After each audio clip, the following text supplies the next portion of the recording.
Full now because some people might be distracted. Can anyone Oh, guess you guys what have I tickets am for the dressed as?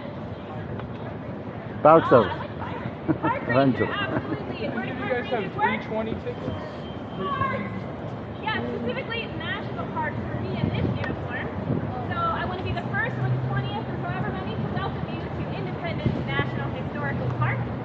As a park ranger, my mission is twofold.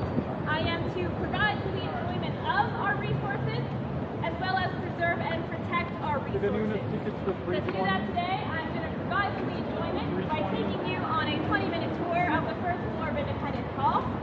You are welcome to take as many pictures as you would like, but I will ask that you stay with the group and with me at all times. If there is an emergency, let one of the rangers inside know and they will get you out the building swiftly and safely.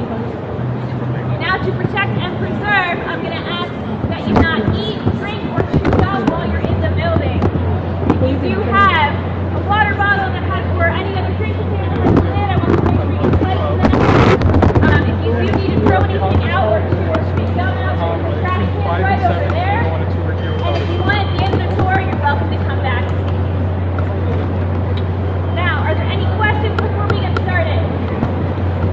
All right, fantastic. We are going to go down 2 steps of 6 steps into the front door of Independence Hall.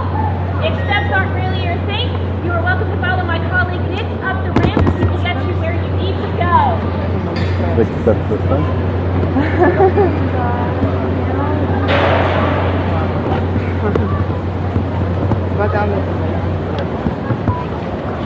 If you go with 6 steps.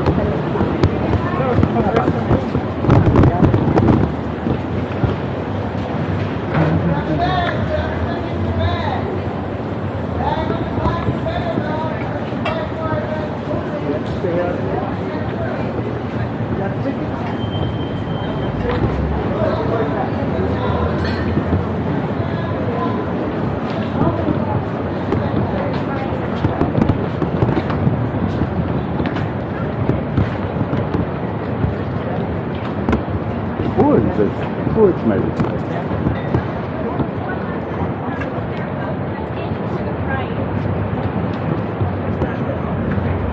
One last step, folks, and then inside and to the right.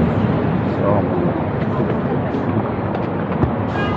Be careful, there is one more step there, and then in and to the right.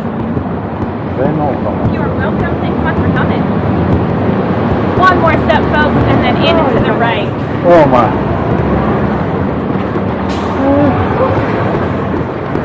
I forgot my normal glasses. Anything?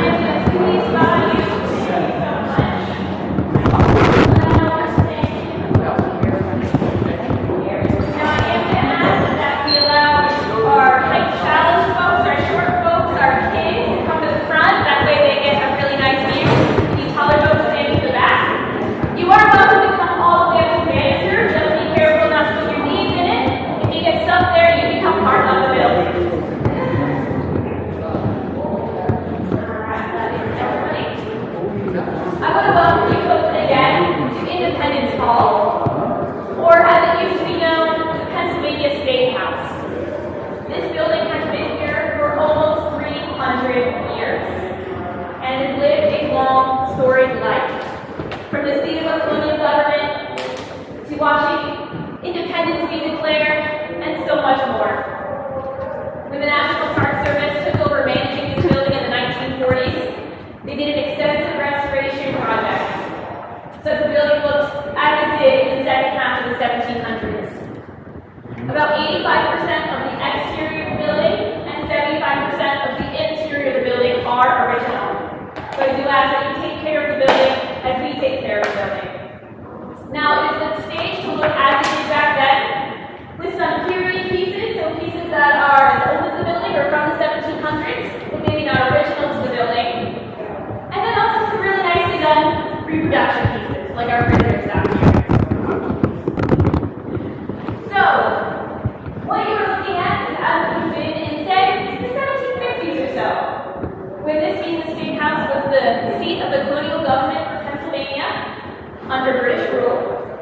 And this is where the citizens of that colony enjoyed some of their British-given rights, including the right to stand trial in the prisoner's dock here, the right to face your accuser and the witness stand there, the right to a jury of your peers, as long as your peers were landowning white men, and the right to a public trial. Notice that after you came in those front doors, there were beautiful archways with original woodwork and not doors and locks. This allowed the public to come in and make sure that the government or the courtroom here was doing its job properly. And of course, the pièce de résistance, at the top over the judge's bench there where that painting now sits, was this beautiful carved wood British royal coat of arms. This is King George's symbol.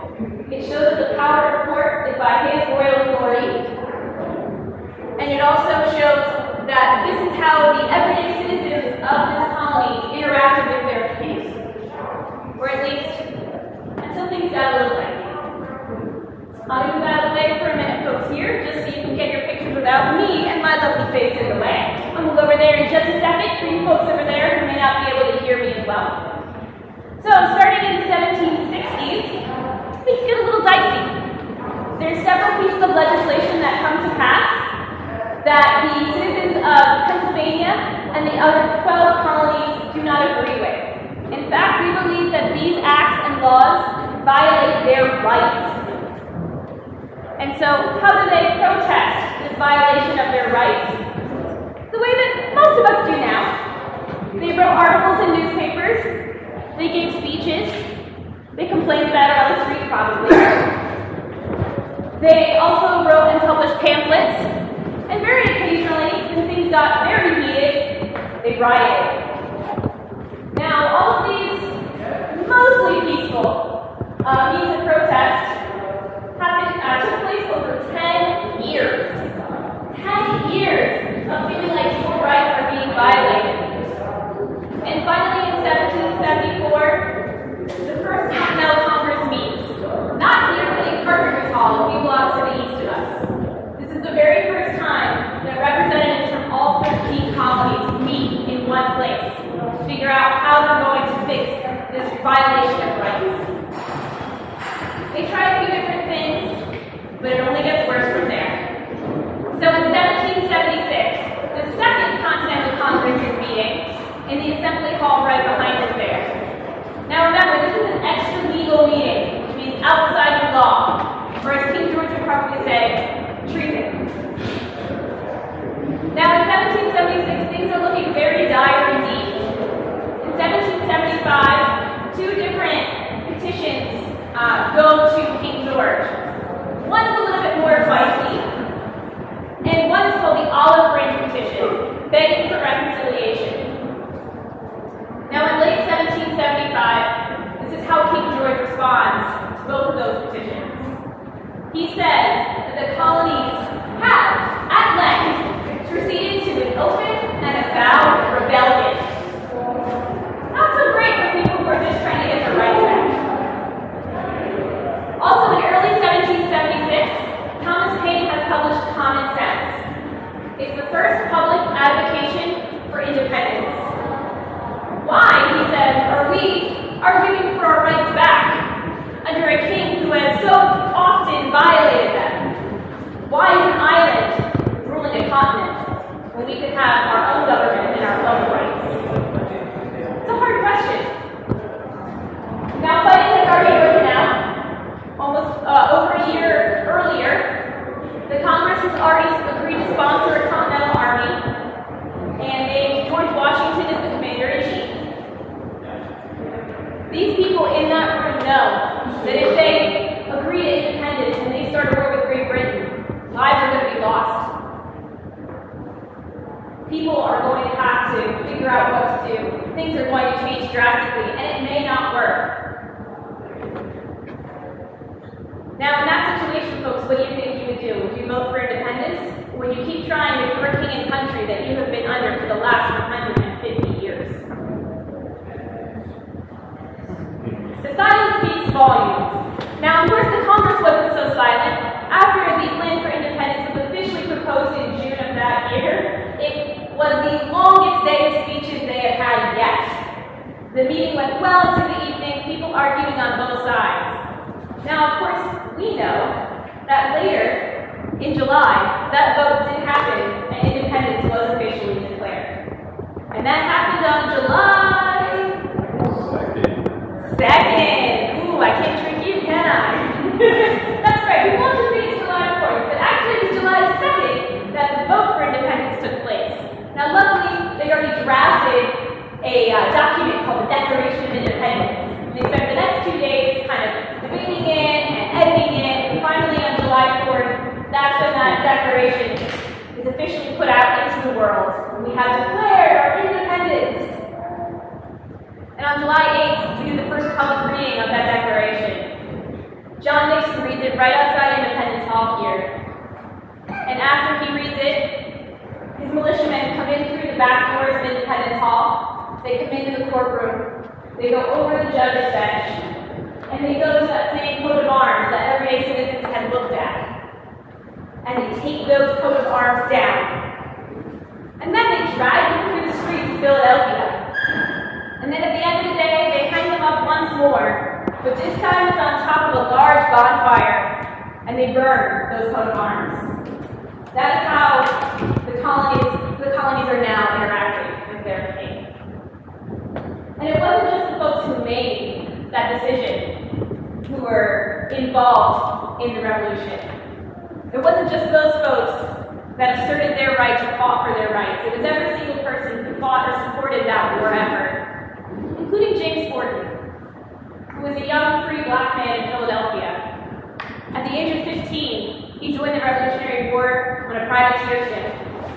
Now that ship was eventually captured by British forces, and he was brought on board.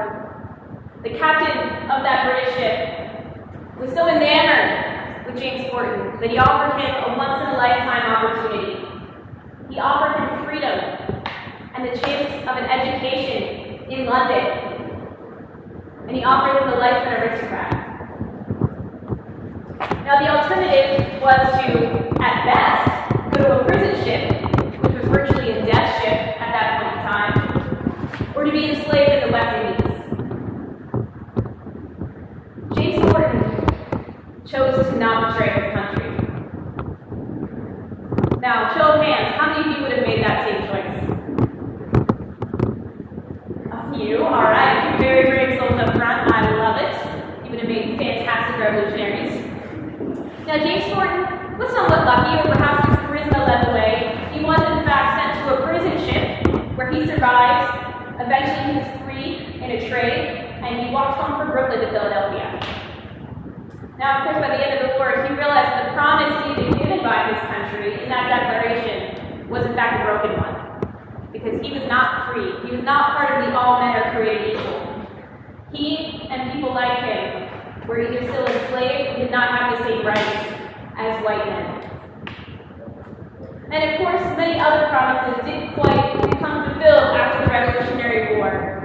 And in fact, just 4 years after the end of that war, the nation was once again imploding in on itself. So, with all that foreboding happening to you, I'd like to move across the assembly hall now